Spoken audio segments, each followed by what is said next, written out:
Ya, Bapak boleh melanjutkan dengan waktu 4 menit, silakan. Oh iya, oke, Karena saya penting lanjutkan. sekali bagi kami itu digital. Iya, Namanya siap. saya juga memanfaatkan itu. Oke. Bapak Ibu, jadi nanti ketika apa namanya eh, siswa itu mengakses ini classpoint.app kemudian masuk ini, maka slide ini akan tampil di HP siswa, ya, akan tampil di HP siswa. Kemudian nanti apa namanya, nah yang multiple choice ini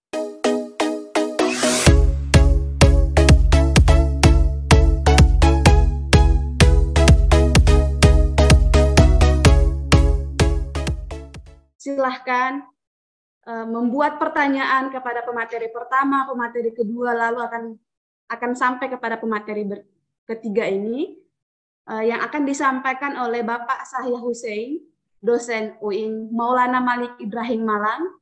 Kepada Bapak kami persilahkan. Apakah Bapak sudah di tempat? Baik. Oke, bisa didengar ya suara saya? Bisa Bapak, sangat jelas. Oh iya, terima kasih. Bapak sekarang posisinya di Malang gitu? Iya, di Malang, tepatnya di Kota Batu. Dingin. Oh, sepertinya kita di luar Jawa ya, seperti kita di Jawa seberangan ya Bapak. Oh Saya di iya, Jawa Tengah, Bapak di Jawa Timur, seperti itu. iya, Nanti bisa join, kita bisa ketemu. insya Allah. Ya, teman-teman seminar, materi yang akan dibawakan oleh Bapak Hussein ini adalah digitalisasi dalam pembelajaran bahasa Indonesia, seperti itu. Kepada Bapak Hussein kami persilahkan. Eh, Waktu 15 menit, Pak. oh iya, iya, terima kasih Ibu moderator yang kami hormati, seluruh jajaran dari Universitas 19 November Kolaka, Sulawesi Tenggara ya, Sulawesi Tenggara, Bapak Kaprodi, Bapak Kadirun ya, beliau adalah teman saya ketika kita sama-sama di instruktur akmi di Jakarta dulu ya, di Jakarta. Alhamdulillah bisa ketemu lagi. Ya, yang penting kita semua sehat dan semangat. Langsung saja Bapak Ibu, sudah dipaparkan banyak hal tentang pembelajaran di era digital ini dan juga sudah masuk ke apa kurikulum kita sekarang ya, kurikulum Merdeka. Dan itu akan sangat ditunjang nanti dengan pembelajaran digital karena memang era kita itu sekarang jadi mau tidak mau pembelajaran digital itu selain tuntutan itu juga kebutuhan. Nah, langsung saja ada beberapa mungkin yang bisa saya tampilkan. Apakah sudah muncul? Ya, sudah Bapak. Iya. Oh ya, sebelumnya perkenalkan Bapak Ibu semua, ya salam kenal juga ke seluruh peserta juga di seminar ini mungkin dari mahasiswa, Bapak Ibu guru, pengampu khususnya mata pelajaran bahasa Indonesia. Saya Sahya Hussein dari sehari-hari saya mengajar di Pusat Bahasa UIN Maulana Malik Ibrahim Malang dan juga apa namanya juga mengajar di salah satu SMA di Kota Batu. Ini mungkin materi yang akan saya sampaikan dan salah satu apa namanya materi juga yang mungkin di dalamnya saya concern di situ ya, yang biasanya juga saya tuangkan di channel YouTube saya beberapa apa pengalaman, beberapa tutorial agar teman-teman semua bisa apa kita bisa sharing bersama lah tentang pembelajaran digital ini. Dan background saya bahasa Arab, Bapak Ibu ya. Jadi bahasa Arab, tapi selama masih rukun bahasa masih aman lah. Artinya intinya konsep pembelajaran bahasa itu ya secara umum sama. Ya, ini kita nanti akan membahas beberapa strategi pembelajaran berbasis digital untuk bahasa Indonesia. Oke, saya lanjut. Nah, mengapa kita perlu menyesuaikan dengan era digital ini? Yang pertama, ini adalah kebutuhan siswa. Ya, Bapak Ibu, walaupun kita mungkin tidak terlalu akrab dengan digital, tapi sebagai seorang guru, kita sedikit atau banyak harus mulai belajar. Karena itu adalah kebutuhan siswa.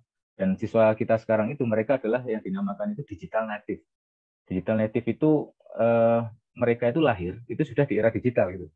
Nah, jadi sehari-hari mereka itu sangat akrab dengan apa hal-hal yang berbau digital, HP, ya kehidupan dia sehari-hari. Sehingga di dalam konteks pembelajaran pun itu juga menjadi kebutuhan mereka. Ya, makanya kita juga jangan apa istilahnya ya, jangan egois karena kita saya juga bisa ini, jadi anak-anak sama sekali tidak pernah kita beri sentuhan digital di pembelajarannya itu. Jadi sedikit atau banyak itu kita kasih. Nah, ya mungkin mereka nggak protes, tapi mungkin dalam hatinya pembelajarannya kok dari dulu kok mungkin monoton. Nah, barangkali ketika kita kasih sesuatu yang baru, nah, mereka jadi senang.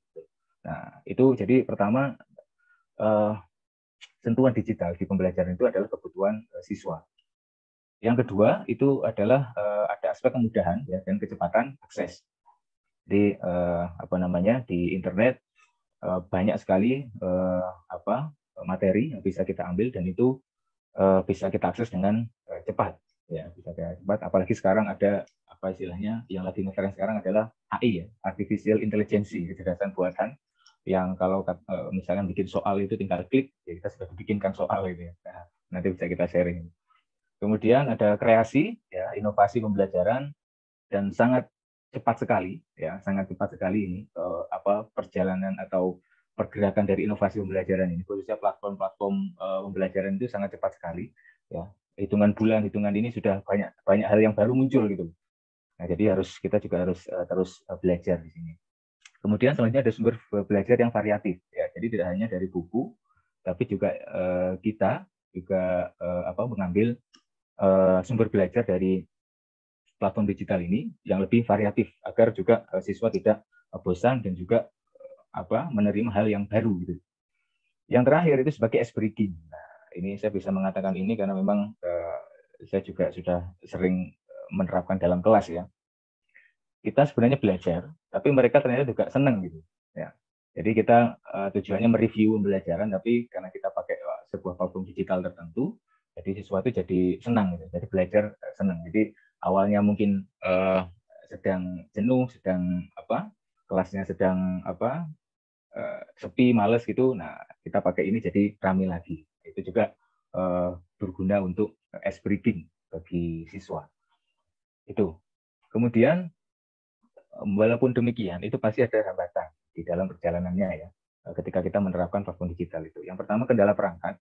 Ada beberapa platform digital memang resikonya ya, konsekuensinya kalau kita menggunakan platform digital di dalam pembelajaran, katakan dalam kelas, kadang memang kita membutuhkan siswa itu juga membawa perangkat. Nah, kan gitu. Gurunya punya perangkat, siswa juga punya perangkat. Idealnya seperti itu. Gitu. Artinya membawa HP atau apa, nanti pembelajaran bisa interaktif, bisa maksimal. Nah, tapi kan kita juga yang pertama melihat juga realita ya, mungkin memang tidak semua sekolah itu punya dari siswa dulu ya, tidak semua siswa itu mungkin punya HP misalnya, atau boleh bawa HP sama orang tuanya ketika sekolah, sehingga beberapa juga tidak membawa HP ke sekolah. Yang kedua, memang dari sekolah tidak memperbolehkan siswa untuk membawa HP. Nah, itu kan juga harus kita sikapi juga dan harus kita hormati peraturan itu di sekolah karena semua punya visi dan orientasi yang berbeda-beda. Nah, namun demikian itu nanti bisa kita siasati juga. Kita tetap menggunakan pembelajaran berbasis digital, tapi siswa mungkin tanpa perangkat, tapi gurunya yang mengkondisikan itu gitu. Nah, nanti bisa kita coba sharing. Kemudian akses internet. Nah, akses internet. Siswa membawa HP, ya, guru juga punya HP, punya laptop, tapi ternyata siswa internetnya paketannya habis Pak, nggak ada paketannya. Nah, itu juga kendala kadang ya, dia bawa HP ya, atau bawa HP internetnya ada, baterainya lowbat. Nah, itu juga kendala juga. Nah, itu yang sering saya temui di dalam di kelas ya, ya. Akhirnya kita mensiasati saja, yang penting pembelajaran itu tetap jalan. Nah, yang ketiga, ini kurang atau belum mengenalnya platform pembelajaran. Ini mungkin lebih ke guru ya. Kadang kita nggak tahu, belum begitu mengenal, sehingga mau menerapkan ini itu jadi ragu-ragu ya, sehingga nggak jadi gitu. Walaupun ada beberapa guru yang memang dia mau belajar, sering saya ditanya-tanya, Pak gimana caranya pakai ini? Nah, kita sharing bareng. Nah, itu juga bisa menambah wawasan kita lah. Jadi nanti Bapak Ibu guru banyak sekali platform yang bisa kita manfaatkan untuk membuat bahan ajar, untuk membuat pembelajaran yang lebih variatif ya untuk siswa kita. Bisa saling bertanya kepada mungkin guru yang yang lebih biasanya ya lebih muda, bisa karena kan yang muda biasanya yang lebih dekat dengan hal demikian, atau yang guru yang mungkin sering menggunakan media-media digital semacam ini. Nah, itu beberapa hambatan yang mungkin seringkali kita temui, ya, seringkali kita temui di lapangan. Kemudian prinsip memilih aplikasi atau platform, ya, aplikasi platform itu banyak sekali Bapak Ibu, ya, ribuan mungkin ya. Tapi kita harus memilih, ya, jangan kita menyengsarakan diri kita sendiri, apalagi menyengsarakan murid, ya. Yang pertama relevan. Relevan itu artinya yang kita gunakan itu sesuai dengan materi yang akan kita ajarkan atau tujuan pembelajarannya. Kalau pembelajaran bahasa Indonesia katakanlah menyimak atau mendengar, ya sudah kita cari platform yang mendukung untuk itu. Atau untuk membaca literasi, membaca mengenali jenis-jenis teks misalnya, ya kita gunakan platform yang mendukung untuk itu. Ya, jangan kita paksakan menggunakan platform yang nggak sesuai sehingga nanti juga hasilnya juga nggak maksimal. Yang kedua mudah. Mudah ini artinya ya, yang relatif mudah ya. Walaupun mudah itu relatif ya. Artinya yang tidak ribet-ribet amat itu loh. Banyak aplikasi itu yang sebenarnya kelihatannya menarik, tapi ketika digunakan itu kok ribet ya. Nah itu lebih baik nggak usah digunakan lah. Ya banyak saya pernah menjumpai platform itu bentuknya seperti game itu ya, tapi dia pembelajaran. Saya pelajari kok susah ya, ribet juga. Nanti siswa juga ini, kemudian hasilnya juga nggak begitu maksimal, itu nggak usah dipakai. Ya, jadi yang penting guru mudah menggunakannya, siswa nanti ketika menggunakan juga mudah. Nah, itu. Yang ketiga efektif. Artinya efektif itu kita bisa mengatakan efektif itu biasanya ini, ketika sudah pernah kita terapkan dan kita lihat hasilnya seperti apa. Nah, gitu. Jadi sudah misalnya saya itu secara reguler mungkin menggunakan platform tertentu. Oh, ini saya bisa mengatakan ini efektif di dalam kelas karena sudah berulang kali saya gunakan dan bisa gitu, bisa meningkatkan semangat dan juga pemahaman siswa dalam pembelajaran. Nah, itu bisa terus dipakai gitu ya, terus dipakai. Mungkin ada tambahan satu lagi ini, relevan, efektif, mudah dan murah. Nah, artinya murah itu nggak berbayar lah. Jadi kita cari platform itu yang walaupun sebenarnya tidak ada satu platform itu yang full 100% free, nggak ada. Tapi yang ada adalah platform yang sekiranya platform itu walaupun kita akunnya free ya, itu kita masih bisa berbuat banyak di situ. Nah, itu yang dipakai ya. Kalau yang dia berbayar dan ternyata fiturnya sangat terbatas, ya sudah nggak usah kita pakai. Walaupun itu mungkin mudah, itu bagus ya. Ya sudah nggak usah kita pakai, apalagi kalau langganannya mahal gitu. Nah, itu tuh lebih baik ditinggalkan, cari yang lain saja. Nah, gitu. Tapi kalau kita mau memutuskan untuk langganan ke situ ya nggak apa-apa. Ya tergantung nanti selera masing-masing. Nah, itu mungkin sedikit tips untuk memilih platform pembelajaran. Langsung ini masuk ke beberapa aplikasi ya yang nanti kita bisa sharing. Bapak Ibu mungkin juga sudah banyak yang akrab ya. Nanti kita juga saling ini, kalau ada yang kurang nanti bisa bisa ditambahi. Apalagi mahasiswa sekarang mungkin lebih kenal banyak ya tentang aplikasi ini.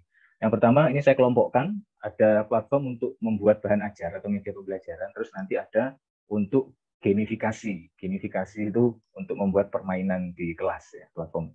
Yang pertama untuk bahan ajar itu bisa menggunakan ClassPoint. Ya, ini mungkin sudah banyak yang kenal. ClassPoint ini itu membuat bahan ajar berbasis PowerPoint dengan berbagai macam fitur yang interaktif. ClassPoint ini sedang naik daun sekarang, sedang banyak yang pakai ya. Ini dia aplikasi ini bukan aplikasi yang berdiri sendiri, tapi dia menempel di PowerPoint. Nah, jadi sekarang PowerPoint itu kan sudah mulai ditinggalkan karena dari dulu ya fiturnya kayak gitu aja. Nah, sekarang ada aplikasi ClassPoint ini jadi membuat PowerPoint ini hidup lagi. Ya, jadi ClassPoint ini satu aplikasi yang nanti ketika kita install itu dia akan masuk ke PowerPoint kita. Ya, dan di situ kita bisa menggunakan berbagai macam kuis ya interaktif. Jadi slide yang kita tampilkan itu juga bisa diakses di HP siswa. Ya, di HP siswa dan kita bisa membuat seperti pilihan ganda, menjawab singkat, mencocokkan ya, itu bisa kita buat di ClassPoint ini. Sekilas saja saya tampilkan ClassPoint ya. Mana? Bentar.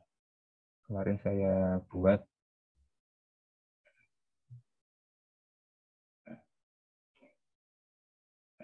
jadi ini bukan.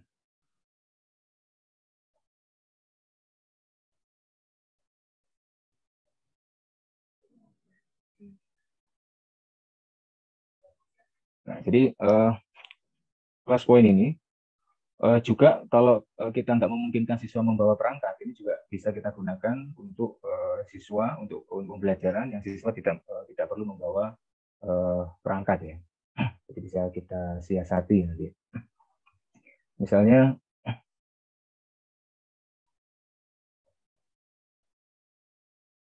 belum muncul.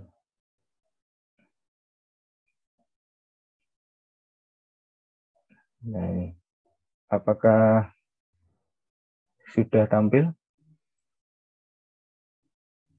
Ya, sudah Bapak. Yang tampil presentasi template layout style seperti itu. Oh, ini ya? Ya Bapak, sudah. Nah ini.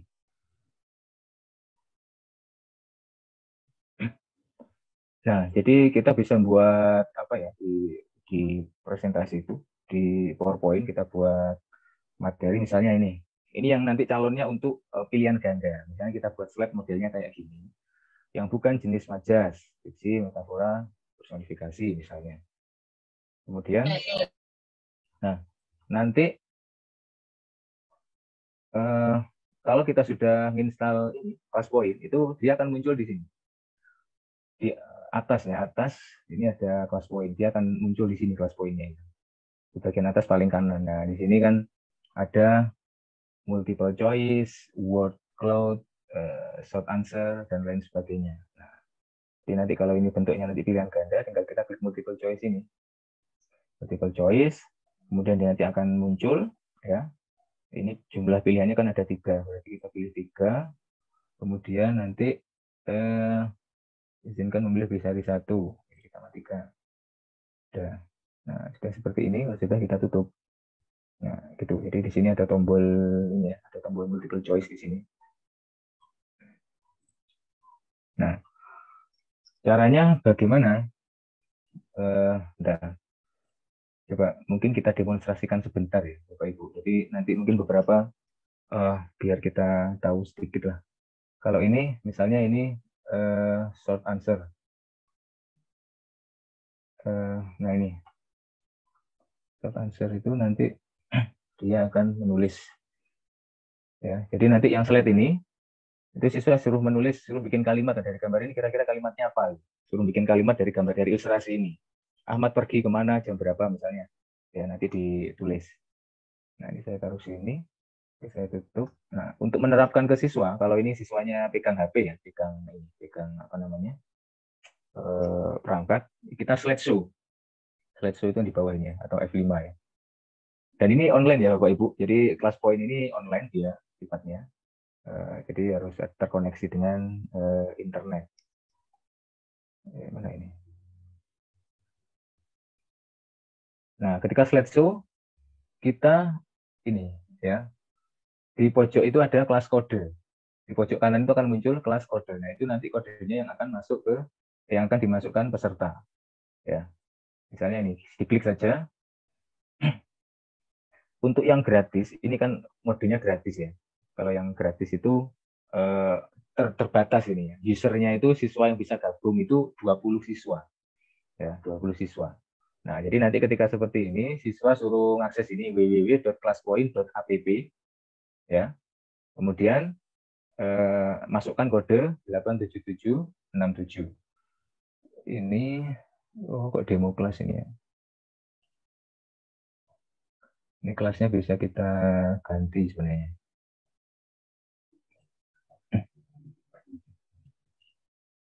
Oke. Ya, jadi itu ya Bapak Ibu. Jadi nanti ketika apa namanya siswa itu mengakses ini classpoint.app kemudian masuk ini, maka slide ini akan tampil di HP siswa.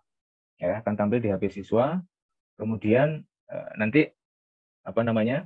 Nah, yang multiple choice ini di HP siswa akan ada pilihan ininya, pilihan hurufnya A, B atau C. Terus dia tinggal klik A, B atau C. Nah, jawabannya nanti akan terekam di sini. Bisa kita lihat ketika ditampilkan di LCD atau seperti apa. Nah, gambarannya seperti itu. Ya, jadi ini sekilas saja karena waktunya terbatas dan banyak yang masih akan kita bahas. Nanti bisa dicari-cari apa namanya caranya. Ya, banyak sekali yang artikel yang membicarakan tentang ini. Ya itu apa namanya ini class point. Kemudian saya lanjutkan.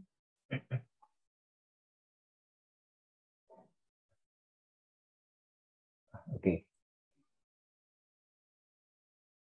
Yang kedua voice maker. Voice maker, Bapak Ibu. Mungkin ada juga pernah mendengar ya. Voice maker ini platform untuk mengubah suara jadi teks jadi suara. Jadi kita ngetik apa gitu, ya. Dari nggak cuma bahasa Indonesia, tapi hampir seluruh bahasa di dunia bisa. Kita masukkan, kemudian kita klik, akan jadi suara. Ya, ini akan bermanfaat ketika kita membuat media pembelajaran, misalnya video. Ya, kita menampilkan teks kepada siswa itu bentuk video dan di situ ada teksnya. Dan teks itu kita kasih suara. Gitu. Nah, suaranya dari sini. Jadi bukan kita yang rekam. Jadi kita tinggal ngetik saja, kemudian nanti akan bisa kita download MP3-nya. Nah, ini saya tunjukkan, ini ada contoh media ya. Saya klik. Ini yang pernah saya buat ketika instruktur AKMI dulu, ya, pas zaman-zamannya corona itu ya. Saya buat video media pembelajaran. Media pembelajaran. Dan apakah muncul videonya, Bapak Ibu? On proses, Bapak. Ya. YouTube ini. Mengenal COVID. Mengenal COVID muncul ya. Nah, ini sudah saya posting di YouTube. Ini saya buat pakai Canva dan suaranya itu dari voice maker itu. Ya. Virus corona.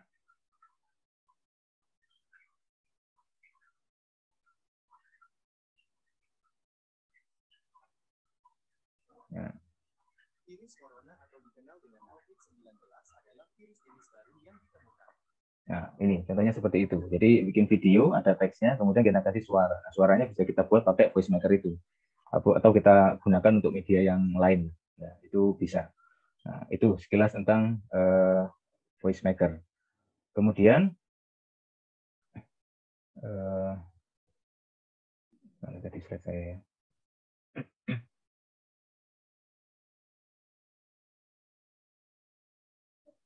Selanjutnya adalah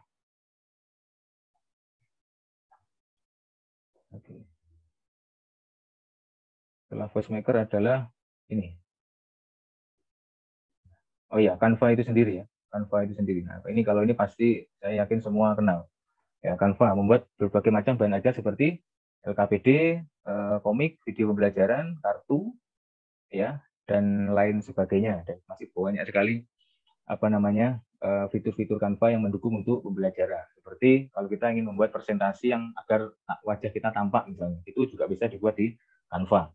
Ya, banyak sekali. Jadi Canva dan dia juga punya program itu ya, Canva Education yang diperuntukkan untuk seluruh guru mulai tingkat TK sampai SMA, ya, TK sampai SMA yang itu bisa diakses secara gratis. Jadi nanti ketika daftar maka dia dapat Canva Pro. Ya, itu untuk guru. Nah, daftarnya itu ada dua cara, Bapak Ibu. Ya, ini Canva ini saya rekomendasikan. Jadi semua guru itu harus punya ya, karena ini sangat mendukung untuk media pembelajaran ya. Baik nanti, jadi salah satu keistimewaan Canva juga itu kelebihannya ya, hasil produknya itu kan nggak cuma bentuk digital gitu. Misalnya kita buat LKPD, desain LKPD yang menarik gitu. Itu kan bisa kita download dalam bentuk PDF, kemudian kita print. Nah, itu kan bagus. Kemudian misalnya kalau saya di bahasa Arab itu kartu kosakata, kartu mufrodat, ya kita desain, kita cetakkan ke kartu yang ke media yang bagus gitu. Nah, jadi kartu yang bagus. Nah, itu sangat-sangat membantu sekali. Ya. Peserta seminar yang kami hormati, silakan mempersiapkan pertanyaan terbaik peserta seminar untuk ditanyakan kepada ketiga penyaji kita. Sembari kita menunggu Bapak Hussein kembali join pada Zoom ini, karena sepertinya Bapak Hussein sedang terpental ya dari Zoom ini karena kondisi jaringan yang tidak stabil seperti itu. Sangat bermanfaat sekali materi yang disampaikan oleh penyaji kita yang ketiga, karena itu memanfaatkan digital pada saat ini. Kita harus banyak berkontribusi, banyak mengetahui aplikasi-aplikasi yang harus kita gunakan dalam pembelajaran seperti itu. Ya, Bapak boleh melanjutkan dengan waktu 4 menit, silakan. Oh iya, oke, karena saya penting lanjutkan. Sekali bagi kami itu digital. Iya, namanya siap. Saya juga memanfaatkan itu. Oke.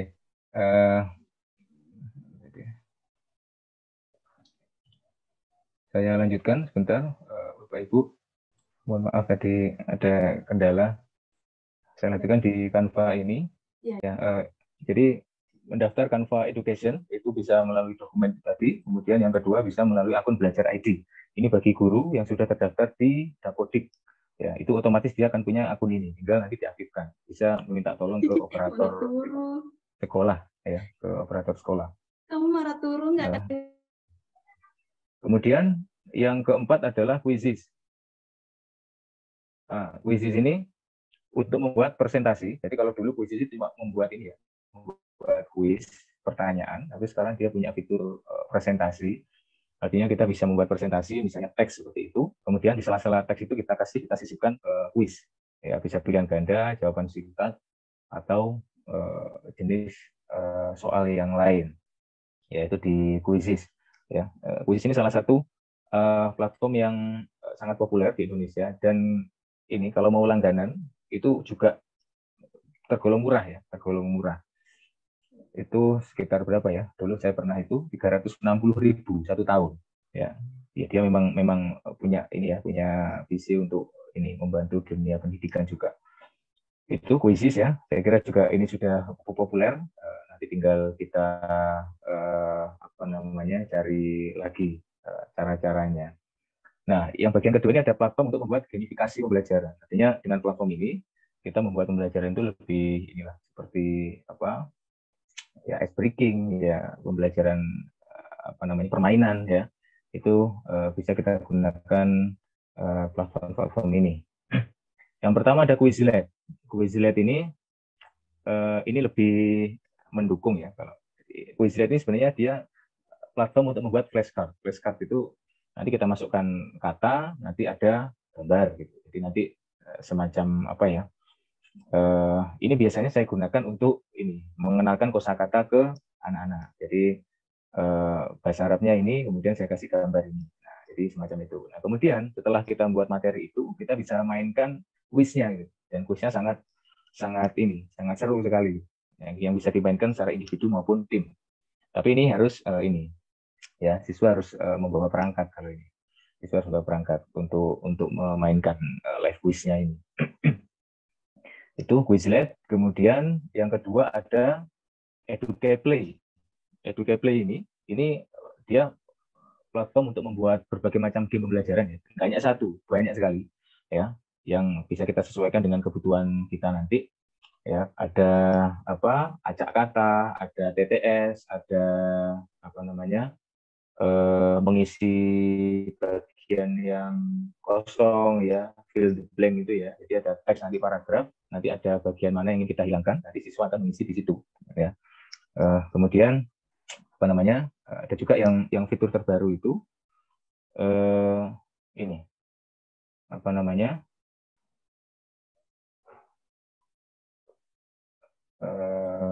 Game tadi saya buat sedikit ya untuk contoh saja. Bentar, mungkin saya tampilkan ini saya buat tadi. Nah ini namanya Froggy Jump. Mungkin ada yang pernah mungkin melihat ini. Jadi apa namanya? Kita membuat kuis ya. Kita belajar bersama. Ini saya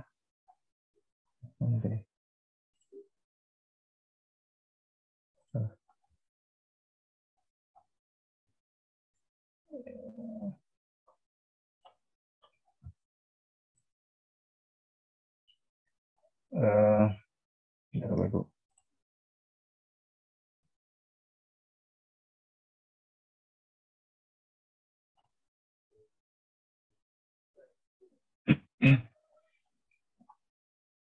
Jadi dengan ini kita bisa apa namanya membuat pertanyaan ya, membuat pertanyaan, kemudian nanti bisa kita share ke siswa. Nah ini misalnya, apa bisa dilihat? Bisa Bapak. Ya sudah muncul ya. Sudah. Saya full screen Pak. Nah gini misalnya. Ahmad pergi ke titik-titik membeli obat batuk. Nah, ada apotek, apotik atau apotek misalnya ini. Apotek. Nah, ini kalau di HP itu jadi kalau di HP ini lebih menarik kayak anaknya kayak main game gitu. Atau kalau disiasati Diklik-klik saja ya kalau di gawai Bapak. Oh, sepertinya Bapak Husein terpantau kembali.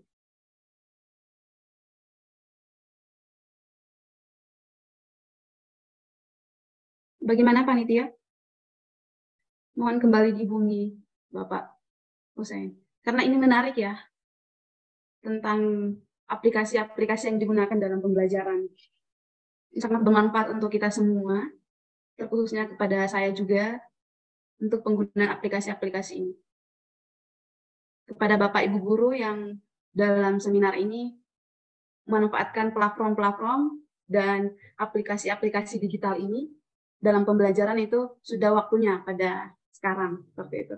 Karena kita sudah hidup di masa yang serba digital, globalisasi yang memungkinkan, bukan lagi memungkinkan, tetapi mengharuskan kita untuk menguasai digital ini. Bagaimana kita mampu menggunakan digital ini, bagaimana kita mengasah skill kita terhadap digital yang disediakan dalam pembelajaran, terkhusus kepada pembelajaran bahasa Indonesia ini. Seperti itu. Karena kita lihat di lapangan bahwa pembelajaran bahasa Indonesia itu hanya sifatnya bersifat monoton. Peserta didik itu bosan, cepat capek, karena dari pendidik yang mengarahkan pembelajaran yang kurang memanfaatkan digitalisasi ini. Untuk aplikasi-aplikasi sekarang dikembangkan dengan kurikulum Merdeka Belajar itu diharapkan mendorong peserta didik dan pendidik untuk memanfaatkan digital ini untuk dapat membuat reposisi pembelajaran baru khususnya kepada pembelajaran bahasa Indonesia seperti itu. Bagaimana panitia? Apakah Bapak Husein sudah kembali dihubungi?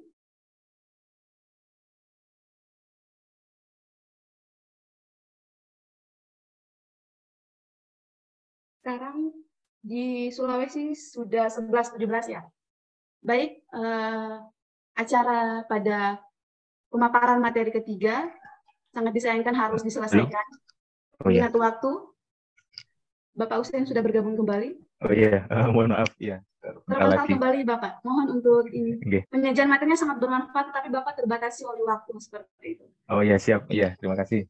Bagaimana Bapak, apakah tadi adalah platform yang terakhir, EduCaplay?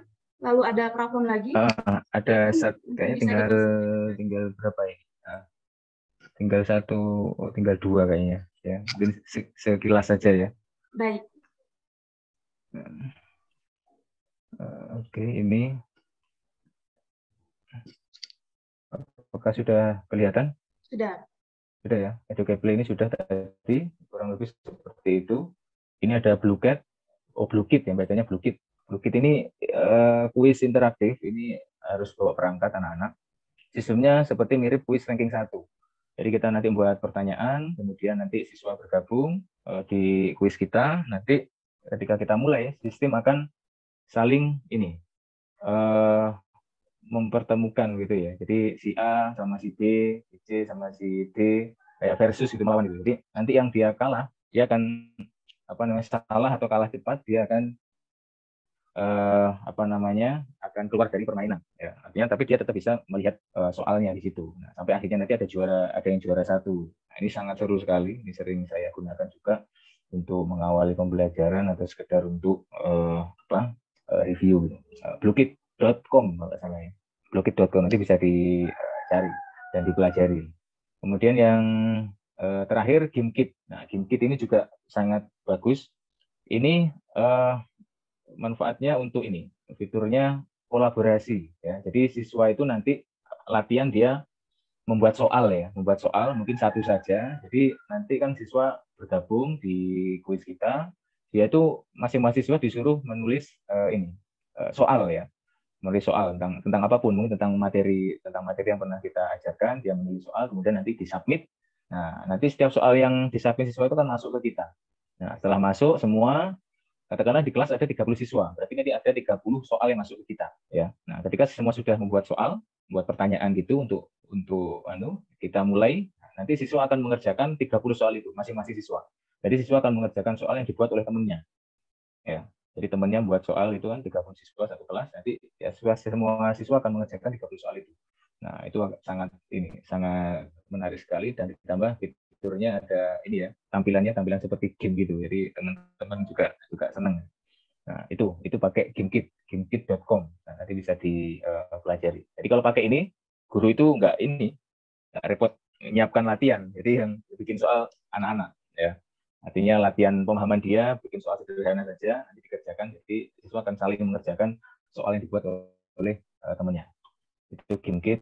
Dan yang terakhir, selamat mengajar, selamat menerapkan pembelajaran berbasis digital, ya, sedikit ataupun banyak, yang penting siswa kita bisa mendapatkan pengalaman belajar yang baru. Mungkin itu Bapak Ibu, terima kasih, semoga bermanfaat dan nanti kita bisa sharing. Sekian, saya akhiri. Assalamualaikum warahmatullahi wabarakatuh. Waalaikumsalam warahmatullahi wabarakatuh. Terima kasih Bapak Hussein atas pemaparan materi yang sangat luar biasa. Ya, sangat bermanfaat sekali untuk kami. Baik, peserta seminar, Bapak, Ibu, teman-teman sekalian, kita akan memasuki sesi tanya-jawab. Peserta seminar boleh mengajukan pertanyaan kepada pemateri pertama, pemateri kedua, dan pemateri ketiga, baik melalui kolom komentar secara langsung atau melalui kanal YouTube. Ada